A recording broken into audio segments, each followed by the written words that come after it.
दर्शक बंधु बेगुनिया तहसिल कार्यालय रे आज विचलित कला भली दृश्य देखा मिली। जड़े 70 वर्षर ऊर्ध्व वयस्क वृद्धा निज संपत्तिर सुरक्षा धारणा देवाक पड़ुछि। 2025 मसीह जड़े वृद्धा निज संपत्ति को सुरक्षा किभली देव प्रतिवाद कले माड़ मारे पछौ ना किसी व्यक्ति एवं एभली संगीन अभियोग कर दिनियारी ग्रामर श्रद्धामणि महापात्र 70 बयस ऊर्ध्व किंतु निज बाप अजा अमलर जमी खंडक धारणा देवाक पड़ी। पूर्त विभाग रास्तार जबरदस्त बिल को नल पकाउछि जहां नहीं से उच्च न्यायालय केस किंतु काहाको खातिर न करी पुओ को माड़ मारी काम हो जहाँ प्रतिवाद करिसेंती एवं निज संपत्ति को बचाइबा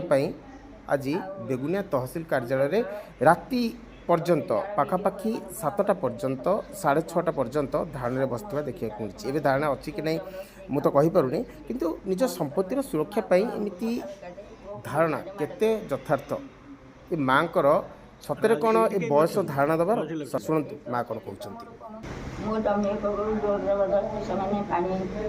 छाड़ी गंडगोल कर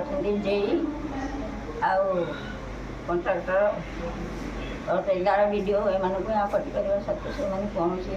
कथा को मोर विचार को नहीं जोर जबरदस्ती काम को चल बंद करवा सत्वे मागो आमको धक्का बेकार पुओ को बेलचारे माड़ कर तहसिल तो मोर कौन विचार करना।